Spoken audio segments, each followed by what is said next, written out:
Hi guys, welcome back to our channel. Nandito kami ni Nash ngayon sa sulat guys. Inimbitahan nga ako ng kapatid ko at saka yung hipag ko na pumunta kami sa birthday ng anak nila. So ayun nga, sobrang excited nga si Nash pumunta dito. Kaya nung narinig niya na pupunta kami dito ay naku, tuwan-tuwa talaga siya. Medyo malayo pa nga tong lugar na to mula dun sa lugar namin guys, sa tinitirahan namin. Kasi from dun sa lugar namin hanggang sulat is 50 pesos pa yung pamasahe sa jeep. Pero dahil for the libre yung pagkain, kaya grow na rin kami. Syempre charot lang guys. So time din namin to makapag-banding ng mga kapatid ko at makapag-enjoy na rin si Nash mag-swimming sa dagat. Matagal-tagal na rin since nung muli kami nag-swimming dun sa Bactol guys. Kaya gustong-gusto na naman ni Nash pumunta dito sa dagat. Pagkadating nga namin dito guys, nagpabihis na siya ng kanyang pang-swimming. So yung rash guard ko na lang ang pinasuot ko sa kanya dahil maliit na sa kanya yung rash guard niya at saka nilagyan ko ng sombrero kasi alam ko matagal siya bago umahon. At dahil tanghali na rin guys, so niya nagaya na yung kapatid ko na i-bless na yung pagkain para makakain na rin kami lahat. Thank you Lord for the blessings at happy birthday LJ. Salamat sa pag-invite sa amin ni Nash. Wish namin ni Nash na matupad lahat ng wish mo. And more birthdays to come and sana bigyan ka ni Papa God ng good health palagi. So after nga namin kumain, ayan, so dinabantayan ko nga ang aking alaga. So as expected, ayaw talaga niyang umahon kahit saglit lang. Tong beach pala na to guys is nasa sulat. So hindi siya along the road. Papasok pa siya dito sa loob ng bayan. So kailangan pang mag-tricycle from the highway. Hindi ko nakita kung ano yung pangalan ng beach guys, ng resort, beach resort. Kasi sobrang excited kong makita ito kasi nakita ko ang ganda talaga. Ang maganda dito guys, so malayo pa yung dun sa pinakamalalim na part. Meron siyang mga part na medyo malalim pero hanggang tuhod lang yung pinakamalalim guys. Kaya hindi nakakatakot para sa bata. Dahil low tide nga siya guys, kaya hindi siya gaanong malalim dito sa part. So may mga part lang talaga na malalim pero caring-caring ni Nash. May part naman na hanggang hanggang ankle lang siya. So doon lang ako naglalakad. So nakikita niyo si Nash, andyan sa medyo part na malalim. Yan, so nanguhuli siya ng isda at may dala pa siyang kahoy. Ewan ko kung anong ginagawa niya sa kahoy. Baka mamaya nandito rin si Dory, Char. So yun nga, napapansin nyo guys, so hindi pantay talaga yung sand niya, yung lupa niya. So may part na mga malalim, may part na not malalim. So kaya lang naman ng bata. Nakakatuwa lang guys, kasi ang daming isda. So mayroong mga maisdaan na maliliit pa pero hindi pa siya pwedeng kunin guys.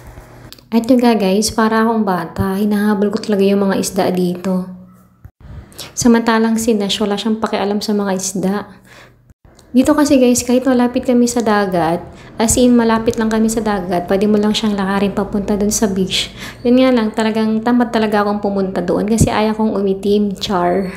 Yun nga, kahit malapit kami sa dagat guys, so mga isang beses or 2 beses, as in talagang bilang lang kami nakakapunta sa dagat.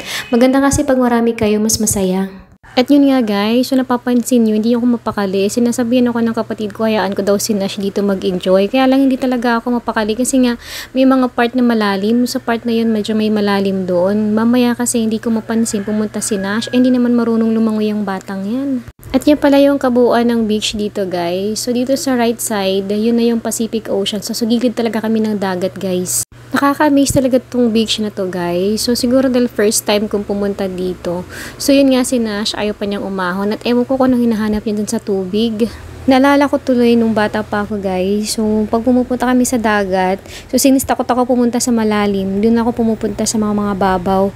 Naalala ko meron akong hinuhuling isda daw. May nahuling akong isda noon guys. So sobrang effort talaga yung paghuli ko. Tapos yung pala, hindi naman pala siya kinakain. Kaya tinatawanan ako ng mga kasama ko.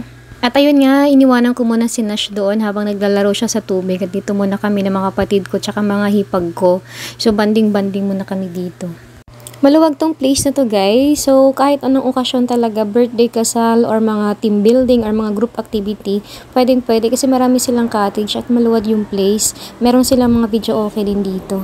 Sabi ng kapatid ko, pwede rin daw night swimming dito. So open sila for night swimming din. Pero ako talaga, hindi ko talaga bet ang night swimming. Parang nakakatakot, lalo na pag mga ganitong beach na hindi naman gaanong madaming tao. At yun nga, kinukwento nga ng kapatid ko, may experience daw siya na minsan night swimming sila sa mga island, dun sa medyo ng mga dagat, medyo malayong dagat na. So, hindi daw talaga maiwasan niya, merong mga ganyang kababalaghan na mangyayari during night swimming. Lalo na sa ganyang malalayong lugar. So, hindi naman siya lagi napupunta ng mga tao. Kaya hindi talaga po pwedeng wala. Ang the best na lang daw talaga gawin kahit anong makita mo is dead ma lang. Kasi part na rin sila dun sa lugar na yun eh. Kaya pag tulad ko mahinang loob, hindi ko talaga carry.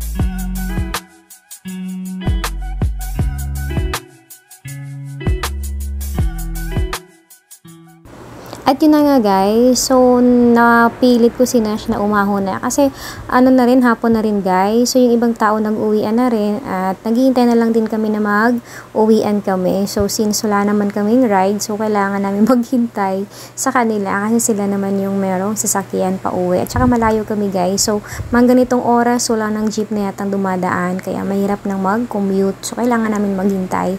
So ito yung place guys, pag ganitong hapon na, ayan. So kukunti na lang ang tao dito. Kami na lang yatang grupo ang naiwan dito. Yung iba nag-uwian na. At yun nga si Nash, parang hindi talaga siya napagod. Yung simula nung mga 11 a.m. siyang naglaro sa tubig at hanggang ngayon parang hindi nauubusan ka ng energy. Ay, hindi ko lang siya pinipigilan na wag lumusong sa tubig at parang gusto pa niya talagang lumusong sa tubig. Kaso nga lang gabi na, malamig na, so hindi na talaga pwede. Kaya hinayaan ko muna siya maglaro kasi nga naiinip siguro siya dahil hindi pa naman kami umaalis at wala na rin siya mapagkaabalahan. Kaya yan, naglalaro na lang siya muna dyan sa tubig. Pag-uwi namin mamaya sa bahay guys, I'm sure maagang matutulog yan. Sobrang pagod. Hi guys, ayan, nandito na kami sa bahay ni Nash. Pagod si Nash. Medyo madilim na yung pinatay ko yung ilaw. So good night. See you next time. Bye-bye. Thank you for watching. Bye! Madilim.